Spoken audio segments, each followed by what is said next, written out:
Bismillahirrahmanirrahim. Assalamualaikum warahmatullahi wabarakatuh. Selamat siang semuanya Sobat Lontar, warga desa Tribungan. Mungkin lagi menunggu dari tadi, mohon maaf ada teknis. Namun tetap kita konsisten apa yang sudah dijadwalkan dan juga sudah kita share di beberapa sosial media, bahwasanya hari ini kita akan torcatoran atau berbincang-bincang santai bersama Ketua PPS Desa Tribungan untuk pemilu tahun 2024 tentunya. Tentu kita harus mengetahui nih apa saja yang sudah dilakukan semenjak PPS dilantik, kemudian tahapan yang sudah dilakukan nanti, dan juga apa yang akan dilakukan sampai di hari H tanggal 14 Februari 2024 acara pencoblosan di pemilu nantinya. Oke, selamat siang Mas Ahmad. Siang Mas Kiki. Alhamdulillah, apa kabar nih? Alhamdulillah baik, sehat. Nah, oke, Mas Ahmad, mungkin bisa diperkenalkan PPS Tribungan itu siapa saja, Mas Ahmad? Baik Mas Kiki. Jadi alhamdulillah, syukurillah, wa ni'matillah, wala haula wala quwata illa billah. Di awal kita patut berterima kasih dan mengapresiasi kepada tim Lontar Tribungan sudah melibatkan kami dalam sosialisasi pemilu 2024 mendatang. Lebih awal perlu kita tahu bahwa PPS Tribungan itu kami sebagai ketua dan ada kolega kami Saudara Bagio dan Saudara Tanti masing-masing memiliki tugas dan wewenang kewajiban. Yang Tanti itu di bagian data konsentrasinya dan Bagio di bagian Parmas dan Hukum. Walaupun pada prinsipnya kita itu bertugas sesuai dengan amanah, namun garis besarnya adalah kerjasama, yakni kolektif kolegial. Mana yang dibutuhkan maka di sana kita bekerja bersama. Begitu Mas Kiki. Berarti ada 3 orang ya Mas Ahmad ya? Ya betul. Nah, setelah dilantik 3 orang ini sebagai panitia pemungutan suara di Desa Tribungan pemilu 2024, apa saja yang dilakukan Mas Ahmad? Di awal setelah kita dilantik pada bulan Februari kemarin, di tanggal berapa itu kami tanggal 26-nya itu langsung ada rekrutmen Pantarli. Pantarli itu adalah petugas yang memutaakhirkan data pemilih, melakukan pencocokan dan penelitian ke bawah ke warga guna untuk validasi data Mas Kiki. Validasi data. Ya, validasi data. Kalau boleh tahu, petugas Pantarli yang tadi disebutkan itu di Desa Tribungan ada berapa Mas Ahmad? Di Desa Tribungan Pantarli itu ada 20 sesuai dengan jumlah TPS yang ada di Tribungan. Yang awalnya itu ada perubahan Mas Kiki. Jadi di awal itu kita dikasih oleh KPU itu 25 TPS. Setelah itu ada perubahan sesuai dengan evaluasi mereka ke bawah. Akhirnya kami dipangkas menjadi 20. Jadi untuk saat ini ada 20 Pantarli. Iya, ada 20. Itu berarti Pantarli sesuai dengan jumlah TPS. Iya, Mas Kiki. Oke. Untuk petugas Pantarli ya, apakah sudah berlanjut apa sudah selesai untuk pemutakhirannya?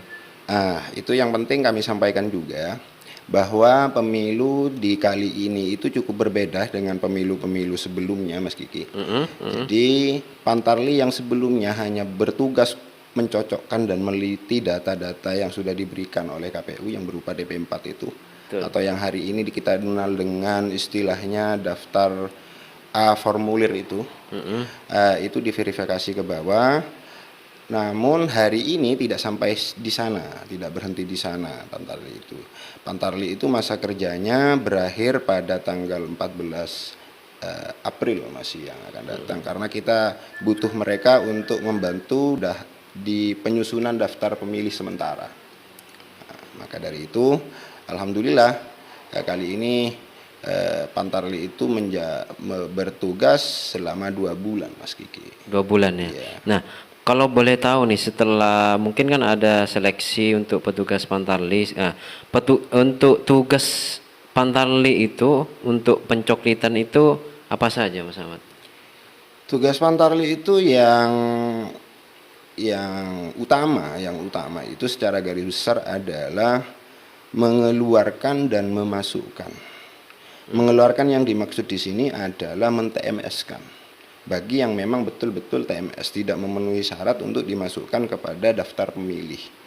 Apa saja kriterianya untuk TMS itu? Ya salah satunya ada yang meninggal, ada yang pindah domisili, atau tidak ditemukan keberadaannya dan sebagainya.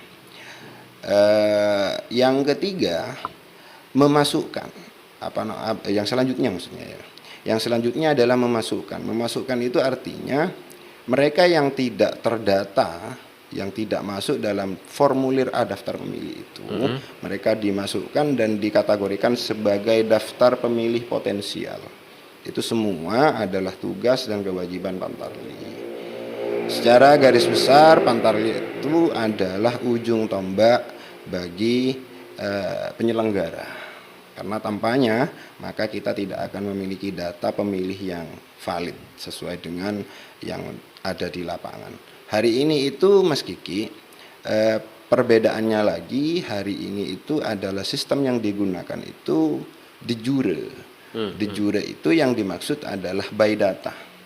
Kalau datanya itu belum meninggal, walaupun orangnya sudah meninggal, maka kategorinya tetap hidup. Begitu. Ya, tidak de facto artinya tidak kenyataan, tapi data, by data. Maka dari itu kami mengajak teman-teman sekalian, apabila ada daftar pemilih di sekitar teman-teman tetangga yang sudah meninggal, itu diusahakan untuk meminta keterangan surat kematian ke balai desa. Berarti itu udah sah Mas ya? Ya. Kalau dikategorikan misalkan hak pilih ada yang meninggal, kemudian pendukungnya ada surat kematian dari desa. Itu tadi dijelaskan Sobat Lontar untuk tugas-tugas Pantarli. Nah mungkin Mas Ahmad, apakah ketika sudah dicoklit oleh petugas Pantarli, itu di rumah itu ada tanda nggak Mas Ahmad? Ya betul. Ketika sudah dicoklit, tandanya itu formulir stiker. Jadi biasanya ditempel di halaman-halaman rumah atau di jendela-jendela rumah, guna untuk memastikan bahwa rumah tersebut atau penghuni rumah tersebut sudah tercoklit oleh Pantarli. Untuk di stiker itu apa yang ditampilkan? Apakah data jumlah pemilih atau apa saja Mas? Di stiker, formulir stiker itu di sana sudah ada jumlah pemilihnya. Itu berbasis kakak. Misalkan dalam satu rumah ada 2 kakak, ya 2 stiker Mas Kiki. Dengan misalkan 1 kakak 2 pemilih begitu. Dan tempat TPS-nya juga sudah dituangkan di sana. Jadi bagi teman-teman warga, kerabat tidak lagi bingung mau nyoblos di tempat yang mana, karena sudah ditentukan di TPS mana dia yang harus menyoblos. Di samping itu juga bisa dicek di halaman di linknya KPU. Sering kami kirimkan ke berbagai media Facebook atau status-status WA kita di PPS itu untuk menghimbau cek pemilih apa memang sudah terdaftar atau masih belum, begitu Mas Kiki. Berarti nanti peran serta keaktifan dari masyarakat harus juga koordinasi dengan PPS. Betul. Untuk memastikan apakah sudah terdata di TPS terdekat, untuk mengetahuinya lewat aplikasi ya. Betul. Lewat aplikasi. Kemudian tadi sudah disampaikan tugas Pantarli dan juga kalau setiap warga rumahnya, setiap kepala rumah tangga kalau sudah dicoklit ada tanda stikernya. Kemudian untuk misalkan ada warga di Tribungan Mas Ahmad, kemudian dia kerja di luar negeri, namun domisilinya masih di desa Tribungan. Apakah warga ini bagaimana perlakuannya Mas Ahmad? Seperti yang kita sampaikan tadi, bahwa sistem verifikasi ke bawah itu untuk pemilih itu adalah sistem yang dipakai de jure. De jure itu selama dokumen adminduknya itu masih beralamatkan di Tribungan misalkan Mas, maka orang tersebut masih tergolong daftar pemilihnya di Tribungan Mas Kiki. Walaupun toh orangnya sudah kerja di luar negeri misalkan dan di mana. Begitu. Oke. Untuk misalkan berarti kalau ketika ada petugas Pantarli datang ke rumah, kemudian hak pilihnya misalkan ada 2 orang, cuma yang ada di apa namanya, ketika didatangi cuma ada satu orang, berarti tetap untuk jumlah di stiker itu ada 2 orang meskipun Ya, ada di luar negeri ya. ya. Nah, untuk kalau boleh tahu jumlah hak pilih sementara di Desa Tribungan berapa, Mas? Total keseluruhan daftar A DP4 itu kemarin atau daftar formulir A itu yang diterbitkan oleh KPU itu kalau Tribungan masih ini 5.809-an, kurang lebih segitu, Mas Kiki. Oke, berarti lumayan banyak ya. Iya, Mas Nah, Kiki. kira-kira nanti kan ada 20 TPS dengan jumlah hak pilih 5.829. Itu masing-masing TPS nanti hak pilihnya berapa, Mas? Dari jumlah DPT Tribungan 50829 itu dibagi menjadi 20 TPS, itu amanat konstitusinya tidak boleh melebihi 300, Mas Kiki. Minimalnya minimal ada Minimal tidak. Tidak. Artinya maksimal tidak boleh melebihi 300. Minimal ya tidak ada keterangan yang menentukan minimal harus berapa. Cuman kami mengusahakan bagaimana pemilih di Tribungan itu tidak sampai pisah kakak, itu poinnya ya. Jadi kalau dalam satu kakak kok beda TPS, ini adalah bahan bagi kami bagaimana mereka itu tetap dalam satu TPS supaya nanti dalam rangkanya itu mempermudah pemilih untuk menyuarakan haknya. Begitu. Kalau gini, misalkan nanti ketika sudah Hamin seminggu, ada salah satu warga misalkan nyoba masuk ke aplikasi untuk mengetahui TPS-nya itu di mana. Namun ketika memasukkan NIK itu muncul cuma ada 2 orang, sedangkan hak pilihnya di stiker coklat itu ada 3 orang. Berarti 1 orang ini kan belum masuk. Nah, apakah nantinya di hari H itu yang 1 orang yang nggak masuk dalam hak pilih ini di aplikasi itu, apakah tetap boleh untuk mencoblos, Mas? Boleh, Mas Kiki, boleh. Begini, hari ini itu kan masih dalam waktu pencoklitan sampai tanggal 14 bulan ini. Bulan apa sekarang? Bulan Maret ya? Maret. Ya. Jadi 14 Maret itu masih terakhir masa pencoklitan. Selama masih ada sisa waktu di pencoklitan, ya monggo bagi warga Tribungan yang belum masuk ke daftar pemilih itu mohon koordinasi kepada RT RW setempat yang sehingga kemudian dapat dicoklit oleh Pantarlih. Cara cek itu kalau di online itu cek dptonline.kpu.id itu. Oh gitu.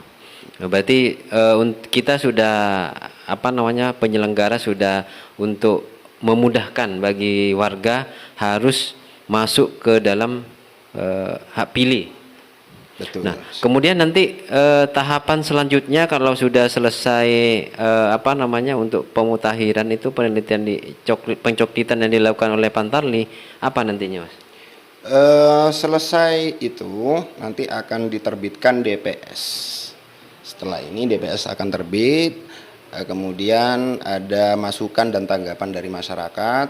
Barangkali ada masukan-masukan atau tanggapan bahwa hak yang ada di DPS itu memenuhi syarat atau tidak, menjadi bahan koreksi bagi KPU. Yang itu tentunya lewat PPS, PPK dan KPU Kabupaten Kota. Berarti nanti itu yang ditampilkan di daftar DPS itu berarti hasil dari pencoklitan dari petugas Pantarlih. Betul Mas Kiki. Masih juga ada kesempatan warga ketika sudah muncul di DPS belum terdaftar di sana masih bisa untuk dimasukkan. Masih bisa. Oke, Sobat Lontar, mungkin hanya itu kita bincang-bincang santai sebagai pembuka awal kita ngobrol santai sama PPS. Tentu nanti kita akan terus berkoordinasi, terus konsisten dalam menyiarkan informasi tentang lingkungan kepemiluan di tahun 2024. Tentu ini bagi warga Desa Tribungan yang belum ketika melihat apakah sudah masuk dalam hak pilih atau belum, silakan nanti kunjungi yang tadi disampaikan oleh Ketua PPS. Kalau masih belum, jangan sungkan-sungkan langsung datang ke Sekretariat PPS atau bisa melalui kepala dusun atau RT RW setempat sesuai dengan wilayah warga masing-masing. Mungkin hanya itu. Terima kasih Mas Ahmad Terima atas kasih, waktunya. sama-sama. Tentu nanti kita jumpa lagi di lain waktu. Siap. Tetap di podcast Sang Lontar. Terima kasih. Wassalamualaikum warahmatullahi wabarakatuh.